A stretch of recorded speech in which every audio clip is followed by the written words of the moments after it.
Vamos seguir falando sobre esse assunto, mas agora com o professor de Relações Internacionais da FGV, Pedro Brites, ao vivo aqui com a gente. Pedro, bem-vindo, bom dia. Bom dia, é um prazer estar aqui com vocês. Pedro, há pouco a nossa enviada especial, Luciana Tadeu, descrevia esse cenário econômico na Bolívia, a crise que o país vive nesse momento. Isso que explica a saída da esquerda do poder, porque uma coisa é certa, não sabemos quem será o eleito, mas será um nome da direita. De fato, o cenário econômico boliviano tem piorado nos últimos anos e isso, claro, tem gerado dificuldades para o país conseguir alcançar uma estabilidade política por consequência. Então, esse é um dos elementos que impulsionou a chegada, né, desses dois candidatos, tanto o Tuto Quiroga quanto o Rodrigo Paz, no segundo turno, né, deixando o MAS de fora desse processo eleitoral pela primeira vez depois de quase 20 anos, mas acho que também há de se comentar o racha que houve dentro do MAS, né? A divisão entre o Luiz Arce, presidente boliviano, e o ex-presidente Evo Morales, né? Ou seja, a esquerda se fragmentou também e isso favoreceu a chegada desses dois candidatos ao poder. E cabe lembrar que no primeiro turno, por exemplo, Evo Morales, que ainda é uma liderança política bastante relevante dentro da Bolívia, né, convocou a anulação dos votos, né? Então, isso também favoreceu que a esquerda ficasse longe do poder e eu acho que a gente vai ver um processo de mudança bastante significativa nesses próximos tempos na Bolívia.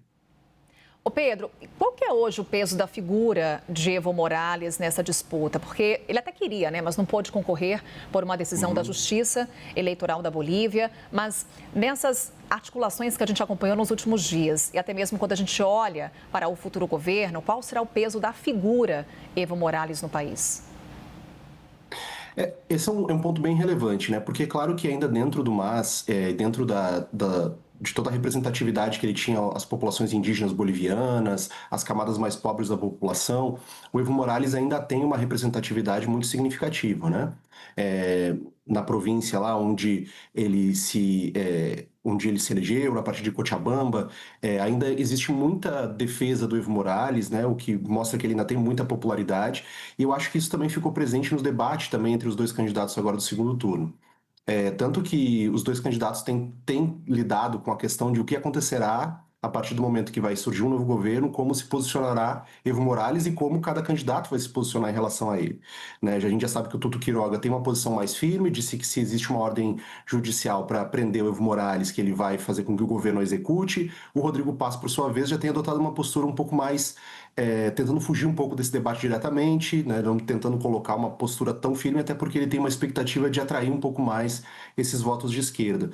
Então me parece que ainda o Evo Morales é um ator muito relevante para mobilizar protestos sociais, para conseguir mobilizar apoio político, e nesse sentido acho que cada candidato tem tentado uma alternativa. O Quiroga tentando, de fato, se colocar como uma efetiva oposição e o Rodrigo Paz tentando se colocar como eventualmente um mediador, como uma posição alternativa, mas que não seja radicalmente contra o Evo Morales na tentativa de angariar esses votos. Então acho que vai ser importante a gente ver também nos próximos tempos, à medida que isso de fato acontecer, independentemente de quem se eleja, como o Evo Morales vai conseguir mobilizar essas forças políticas que o apoiam e que tipo de impacto isso vai ter na estabilidade desse governo. Afinal, a gente sabe que nenhum deles também tem grande apoio, por exemplo, político, que o garanta uma estabilidade caso não consigam resolver os problemas bolivianos no curto prazo.